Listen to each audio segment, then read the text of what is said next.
ৰাষ্ট্ৰীয় ওলামা কাউন্সিল দলৰ পৰা মই মনোনয়ন পাতি মই দাখিল কৰিলোঁ। আপোনাৰ ঘৰ? মোৰ ঘৰ পূব চানমাৰী, লখিমপুৰ সদৰ সমষ্টি। নামটো কি ক'লে আপোনাৰ? ৰাষ্ট্ৰীয় ওলামা কাউন্সিল। আপোনাৰ নামটো কি ক'লে? মোৰ নাম নুৰুল আলী। কি ক'ব, কেনেধৰণৰ আশাবাদী আপুনি? আশাবাদী মইতো মোৰ নিশ্চয় মোৰ আশা আছে, মই জয় হ'ম বুলি মোৰ আশা আছে। কিমান ভোটত জয় হ'ব? মইতো আপোনাৰ ধৰি লওক মই 40-45,000 ভোটত মই জয় হ'ম। হয়। কিমান আছে মানৱ ডেকাটো এতিয়া চাওক, এতিয়া আপোনাৰ সেইজনো 5 বছৰ বিগত 5 বছৰ MLA হৈ আছিলে, আৰু এতিয়া আমাৰ ধনপৰা গোহাঁইও আহিছে ডাঙৰীয়া। হ'ব, সেইটো মই পাছত কম, আপোনালোকক জনাম। মই এতিয়া বৰ্তমানলৈকে মই ধৰি আছোঁ, এতিয়া মই পাছত কম আপোনালোকক জনাম।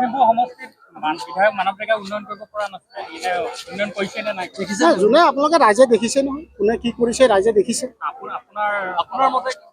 মোৰ মতেতো আপোনাৰ চাওক, এতিয়া আপোনাৰ ঘিলাগুৰি ৰাষ্ট্ৰীয় 15 নম্বৰ ৰাষ্ট্ৰীয় ঘাইপথৰ কাষেদি যিটো ৰাস্তা গৈছে, সেই ৰাস্তাটো আপোনালোকে দেখিয়ে আছে।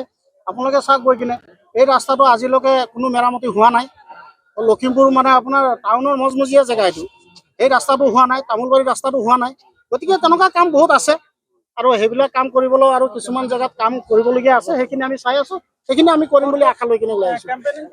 কেম্পেইনিং মোৰ ভাল, গোটেই লখিমপুৰ সদৰ সমষ্টিত কৰি আছোঁ আৰু কৰিম এতিয়া। মানুহৰ সঁহাৰি যথেষ্ট পাইছোঁ। ৰাইজে মোৰ লগত স্বতঃস্ফূৰ্তভাৱে ৰাইজ ওলাই আহিছে। মই জিকিম, ৰাইজে মোক জিকাব। ৰাইজে মোক এবাৰ জয় কৰি চাওক, তাৰপাছত কেনেকুৱা কাম কৰোঁ ৰাইজে বুজি পাব।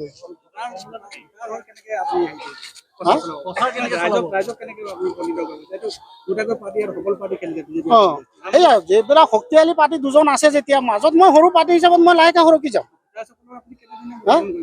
ভোটাৰ ৰাইজটো থাকিব। এতিয়া চাওক, সিংহই বাঘত যুদ্ধ কৰিব, মাজৰ পৰা মই লাহেকৈ ওলাই গুচি যাম।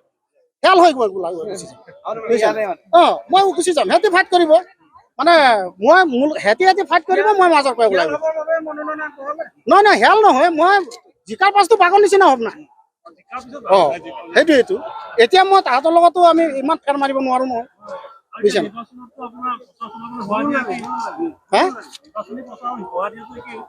সেয়াই হয়, ঠিক আছে, হ'ব, পাছত কম।